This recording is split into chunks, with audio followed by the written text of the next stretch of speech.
Hello, everyone. Thank you for joining us, and welcome to the SES AI second quarter earnings release and call. After today's prepared remarks, we will host a question and answer session. If you would like to ask a question, please press star 1 to raise your hand. To withdraw your question, press star 1 again. I will now hand the conference over to Kyle Pilkington, Chief Legal Officer. Kyle, please go ahead. Hello, everyone, and welcome to our conference call covering our second quarter 2026 results. Joining me today are Qichao Hu, Founder and Chief Executive Officer, and Ray Liu, Chief Financial Officer. We issued our shareholder letter just after 4 p.m. today, which provides a business update as well as our financial results. You'll find a press release with a link to our shareholder letter and today's conference call webcast in the investor relations section of our website at ses.ai. Before we get started, this is a reminder that the discussion today may contain forward-looking information or forward-looking statements within the meaning of applicable securities legislation. These statements are based on our predictions and expectations as of today.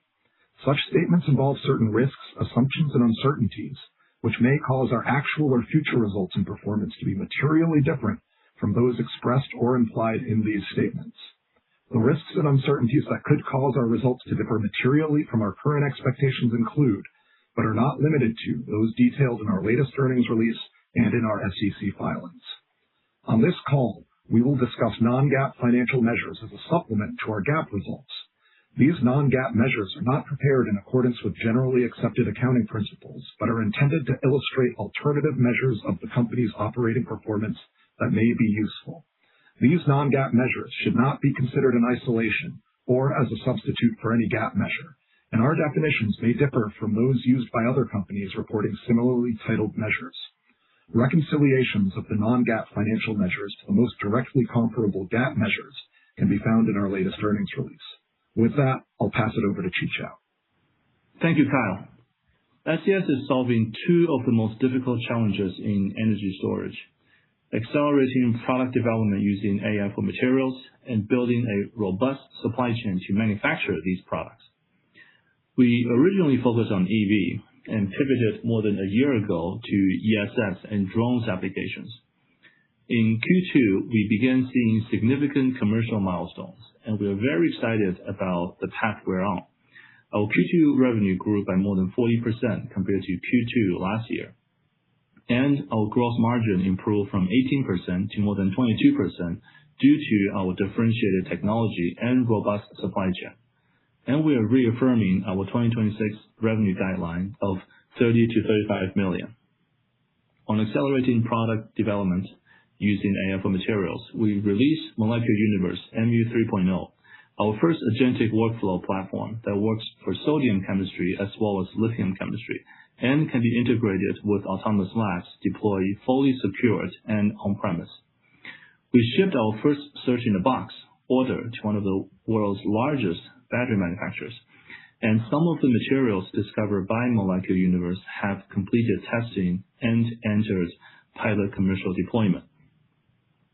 On building a robust supply chain to manufacture these products, for ESS, this is our largest revenue-generating unit.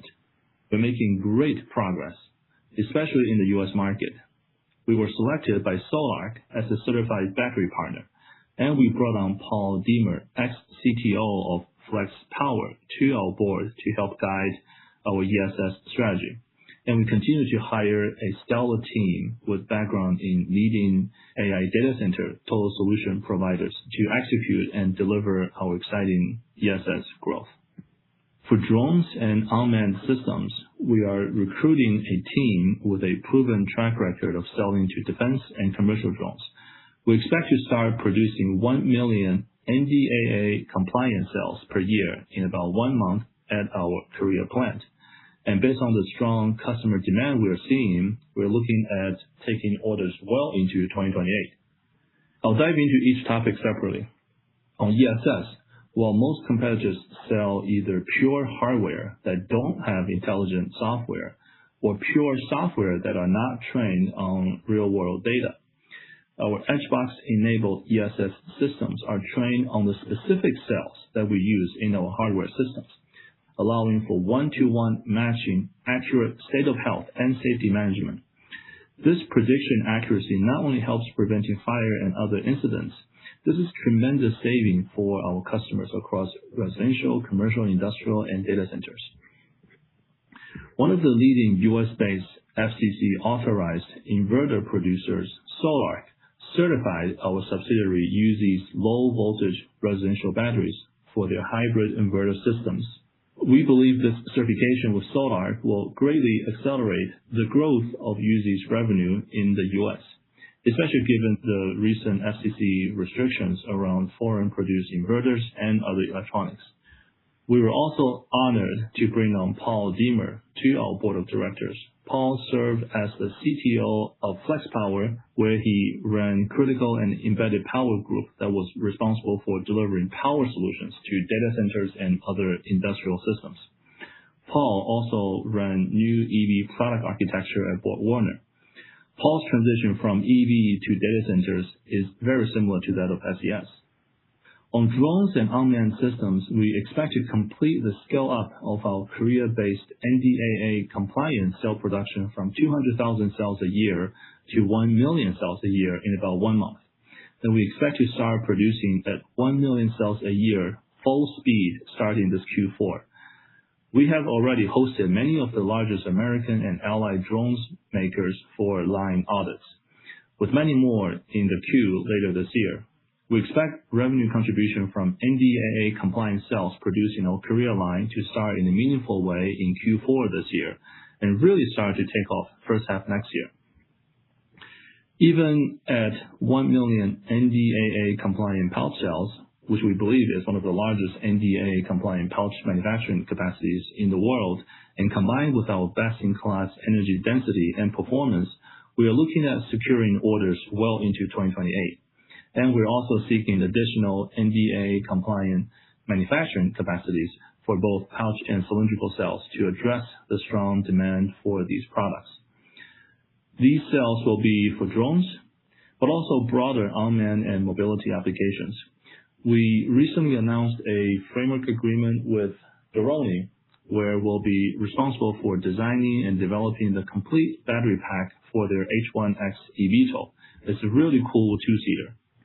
With Molecular Universe, we released MU 3.0. This is the most powerful and complete end-to-end workflow automation in energy storage.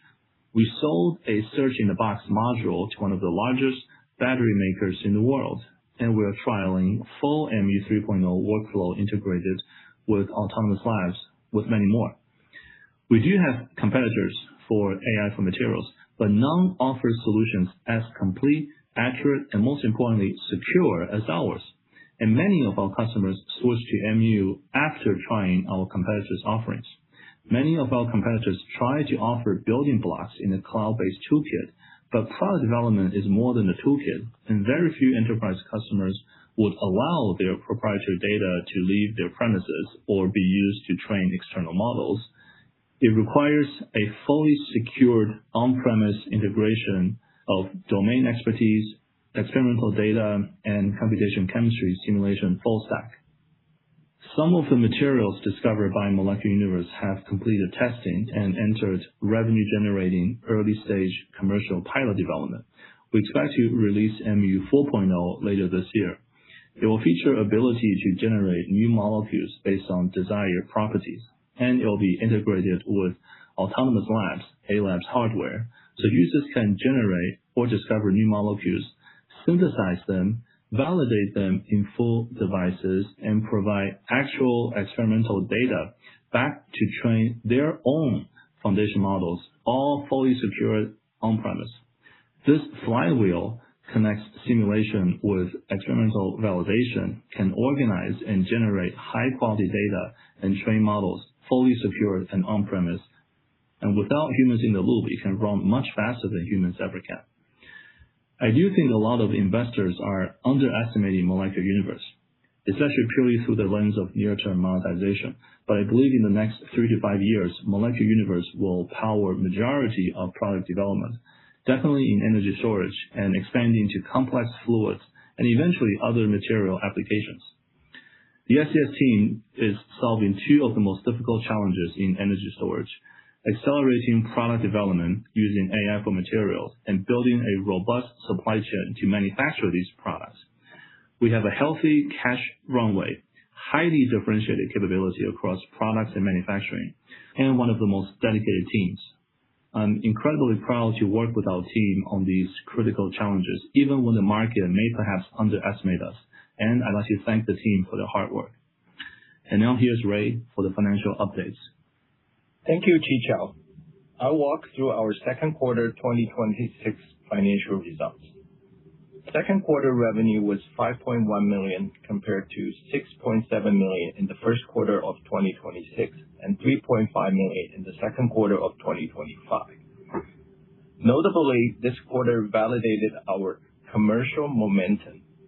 For the first time, we saw revenue contribution across all product lines: ESS, drone battery cells, materials, and molecular universe. Our GAAP gross margin was 22.6% in the quarter, an improvement from 18.1% in the first quarter. The improvement was particularly driven by the ESS business, where we saw a higher mix of international sales and continued pricing discipline. Turning to operating expenses, our GAAP operating expenses for the second quarter were $20.3 million compared to $19.1 million in the first quarter. The slight sequential increase was primarily due to a bad debt provision related to a legacy EV service contract. Year over year, however, operating expenses were down 26%, and we remain confident in our ability to sustain the expense reduction of more than 20% year over year. Our GAAP net loss for the second quarter was $17.8 million, or 5 cents loss per share, compared to a GAAP net loss of $12.1 million, or 4 cents loss per share in the first quarter. I want to remind everyone that our GAAP net loss can be impacted by non-cash mark-to-market movement in the fair value of our sponsor earnout liabilities, which are required to be remeasured each reporting period under GAAP. In the first quarter, we recorded a $4.2 million non-cash gain related to these liabilities.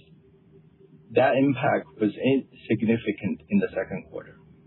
Excluding change in sponsor earnout liabilities, stock-based compensation, depreciation and amortization, and including interest income, our non-GAAP net loss for the second quarter was $13.1 million, or 4 cents loss per share, compared to a non-GAAP net loss of $11.1 million, or 3 cents loss per share in the first quarter. The sequential widening in non-GAAP net loss was primarily due to lower revenue in the second quarter and the bad debt provision that I mentioned earlier. Looking ahead, we expect our net loss to narrow in the second half of the year, driven by a pickup in revenue and continued reductions in operating expenses as our cost reduction program takes full effect. Adjusted EBITDA for the second quarter was a loss of $14.6 million compared to a loss of $12.8 million in the first quarter. A detailed reconciliation of GAAP net loss to adjusted EBITDA and non-GAAP net loss is included in the financial tables at the end of the shareholder letter.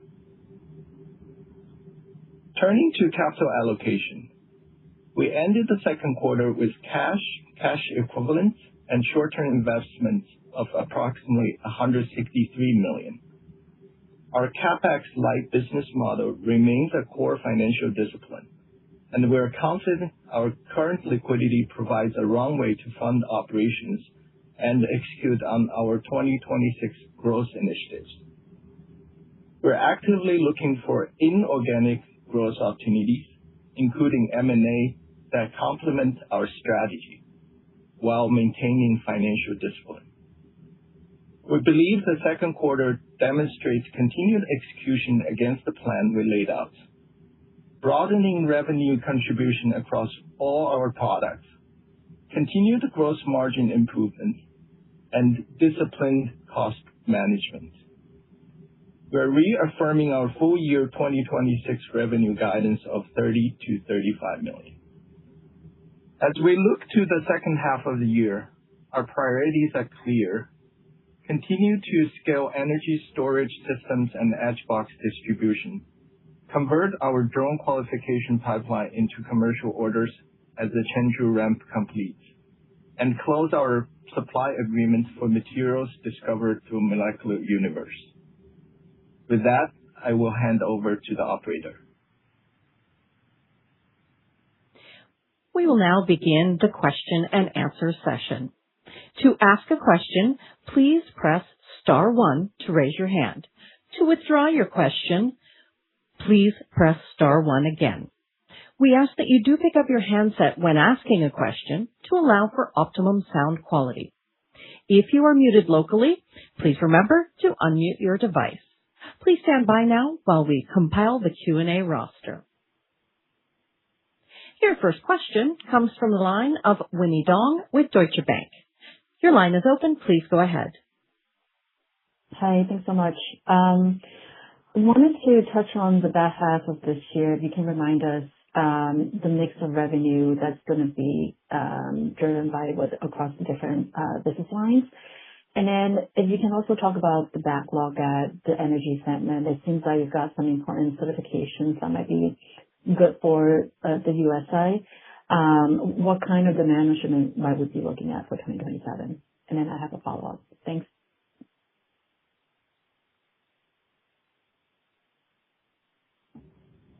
Winnie, in terms of the split, first half is basically majority ESS, almost more than 70% ESS. But in the second half, we do expect drones and materials to pick up.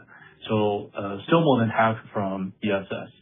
And then in terms of that certification with Solar, so basically if you're not certified, then you're competing with like 20 other companies. But once you are certified, and there's only like less than 5, there's like Enphase, there's Tesla, there's Solar, then really you're competing with like 3. So later half this year, we expect the hockey stick to start to pick up, and then a lot more next year. I think the exact number, we don't have the exact number yet, but we're quite excited to be certified by Solar, because now we go from competing with 20 other players to now competing with just like Enphase and Tesla. Okay, thank you. That's helpful. And then I was wondering, maybe just like on the capital allocation side, it seems like you're sort of like sticking with that CapEx-like approach. You do have, $160+ million cash runway. What kind of CapEx might you be looking to spend it on? And then you also alluded to, M&A. What are some of the pipelines that you're looking at? What could we anticipate?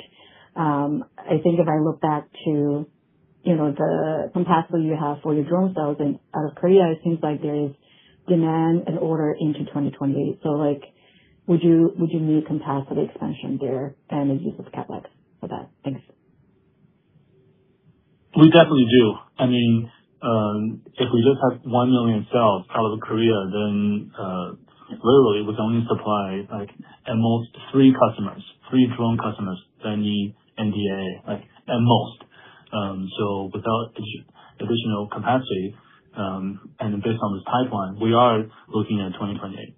Now, if we can double the capacity in Korea to 2 million or triple that, or find additional NDA compliant capacity in Southeast Asia. So if we quadruple or even more that capacity, then all that pipeline that we were going to supply in 2028, now we can supply in 2027. So in terms of line, not so much this year, because most of that has already been spent. And then again, most of the Korea CapEx, we built that back in during the JDA with GM. So now it's not rebuilding new CapEx, it's more modifying that. So not so much this year. And then later this year or next year, if we're to invest in additional CapEx, either through direct investment or through investing in JVs or companies that own those CapEx. I think that's TBD. But again, for drones, we're not talking about gigawatt hours scale. We're talking about, for example, 20 megawatt hours, 50 megawatt hours, like way smaller than gigawatt hours. So I think the spending is a lot more efficient than the EV CapEx. Thank you. And then what about the M&A portion? Any pipelines that you might be looking at? Anything that we should sort of anticipate? We are exploring. I think there are some companies that have interesting manufacturing capacities in Korea, in the drone space, in the ESS space, companies that make out shells for drones or prismatic LFP. We're very interested in working with them, both cell companies as well as pack companies. We're still evaluating some of those capacities. Yeah, internally we set up some, just want to add, internal guardrails on doing M&A. So anything we want to do is going to fit into our strategy, and also it's going to be business and revenue accretion to our business. So we're just looking to, as Qichao was mentioning, expand with the cash we have on hand. Great. Thank you so much. I'll pass along. Your next question comes from the line of Dave Storms with Stonegate. Your line is open. Please go ahead.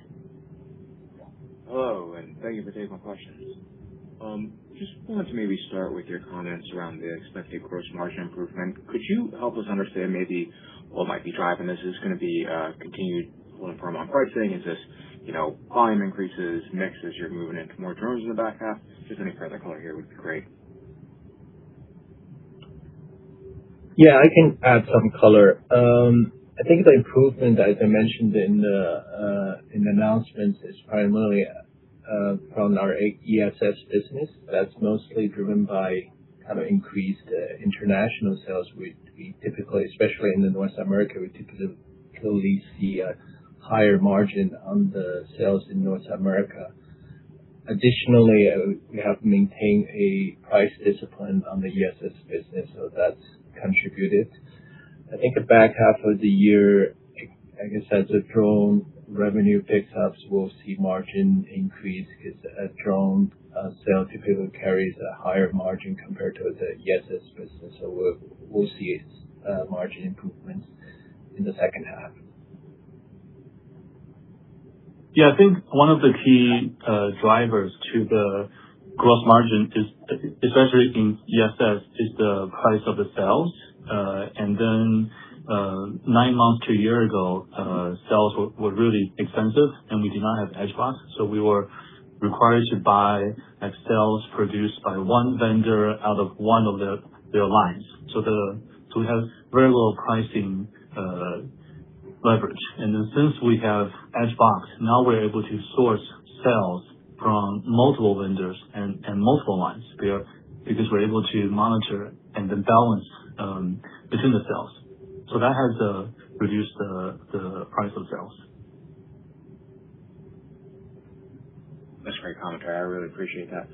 Maybe switching to drones, you mentioned that you are exploring beyond drones, the broader unmanned and mobility applications. You called out a new partnership there.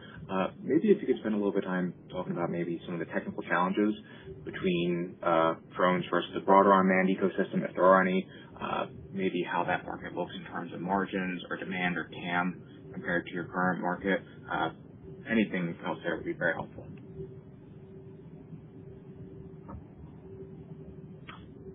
So a lot of it is just timing and then go-to-market investment and also timing. And then we focus on drones because that market we have seen that is consolidating around one up to three major form factors. And then so the cells we build, we definitely first and foremost sell to drones. Now there are other applications that recently have surfaced, marine applications, boats, submarines, applications that also care about weight, NDA compliance, as well as some of the cargo planes, manned eVTOLs, as well as unmanned eVTOLs. So all of the form factors that we have matured for drones applications, we're also selling those to the other adjacent markets. That's great. Thank you very much. Your next call comes from the line of Craig Irwin with Roth Capital. Your line is open. Please go ahead. Good evening, and thank you for taking my questions. So I wanted to ask about Molecular Universe. Qichao, you're clearly excited about this as a longer-term opportunity and the potential for both revenue and IP out of the library that you've developed. Can you maybe talk about customer engagement? How actively are you marketing this to new customers at the moment? Do you have strong leads for additional new customers at the moment? If you could maybe give us a little color on the breadth of the customer interest. And how long do you think it will take as far as customers that are already, looking for leads out of your database to make those commercial and have those revenue generating opportunities? So I would say we have about 3 customers, 3 battery companies that we are deeply engaged with. And then when I say deeply, I mean there's at least 3 to 5 teams within each company that are evaluating different parts of Molecular Universe.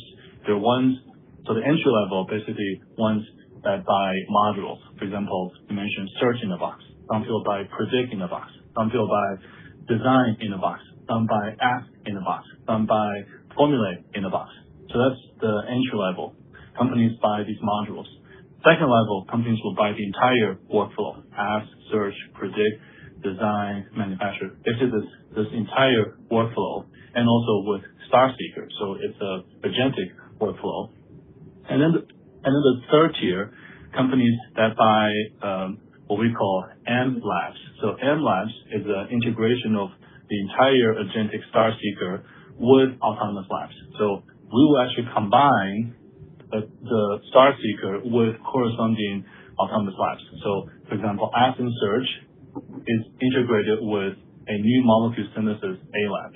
Formulate is integrated with electrolyte A lab. Design and Predict are integrated with electrode optimization A lab. And also part of Predict is integrated with cell testing A lab. So before we had pure software platforms installed on premise. And then instead of having this pure software in a box delivered on premise, now the software is delivered together with a lab. So a customer could just provide us 1,000 to 1,500 square meters of space, and then we will lay out all the A labs and the corresponding software. So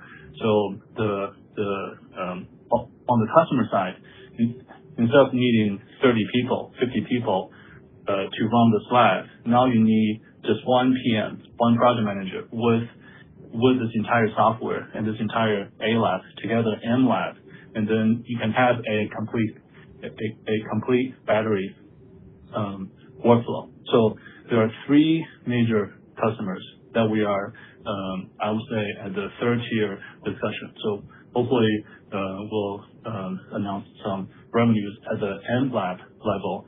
And then beyond these 3, there are also other battery companies that we are in the module level and the workflow level. Okay, excellent. I understood. My second question is about the cells coming online in Korea.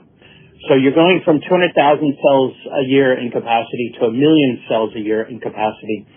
And, when I look at your current capacity of 200,000 cells, that's quite small versus the needs of a lot of the defense suppliers, the drone producers, and other companies that use lithium-ion batteries in military equipment. But million cells a year sort of gets you in the game. Have you received any sort of soft commitments from these NDAA constrained customers, the defense market customers, as far as probable orders or potential orders on that million cells a year? What's your confidence level that you'll see the offtake there? And actually, I guess another question is it possible we see revenue from the incremental capacity at the end of this current quarter within the month of September? Yeah. So total our pipeline for drones for just NDA, not counting the non-NDA, we're talking about 50 plus. Just all NDA, and then the large customers, and we define large customers are the ones that need about 200,000 to 300,000 NDAA compliant cells a year. So we have maybe 5 large customers. So just the top 5 large customers, we've already exceeded 1 million. We're at like 1.5 million, right? And then 1 million is the capacity. If you take into account some quality, some downtimes, this and that, probably we deliver 700, 800K.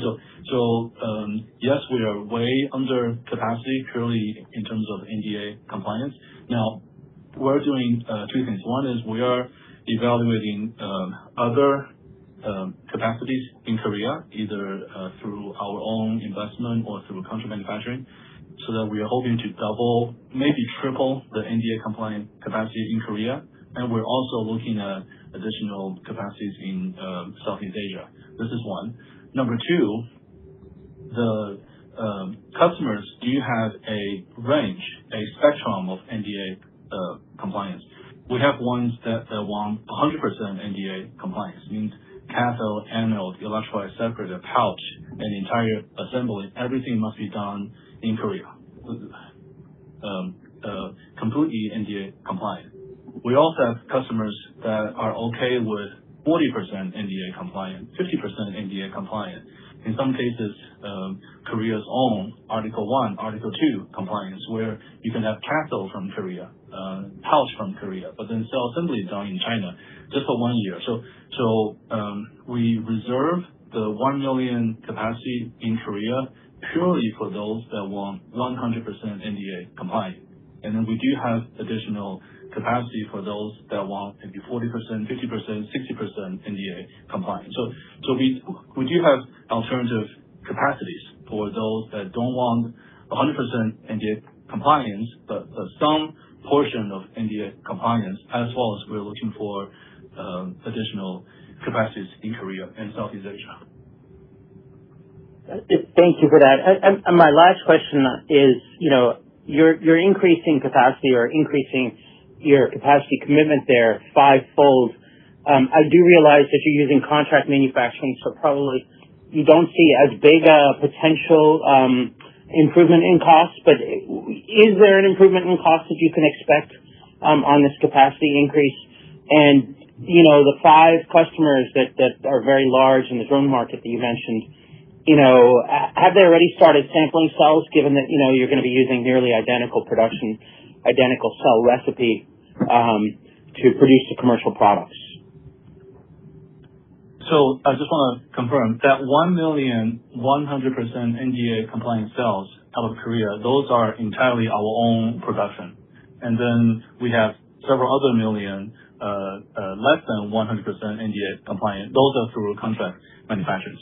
And then in terms of where we are with the customers, they've done sample testing, multiple rounds. They've done line audit, 1 to 2 rounds, and then they're waiting for that 1 million cell capacity to be operational in September, and then visit again for additional quality audits.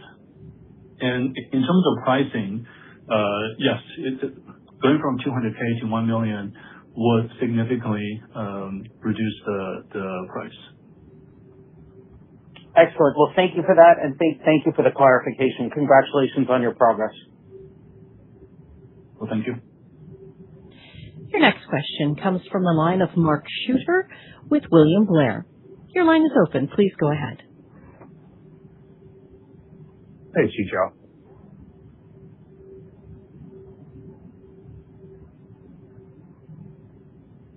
Qichao, am I coming through? Yes, we're here. Great. Thank you. On the ESS business, I'm interested in if you can update us and give us a little bit of color on exactly what niche of this segment you're looking to play in ideally. And can you update us on if you are still trying to sell a product that is a full solution, including the battery and the BMS or edge box, or is there an opportunity to just sell the edge box to potentially a utility or an integrator?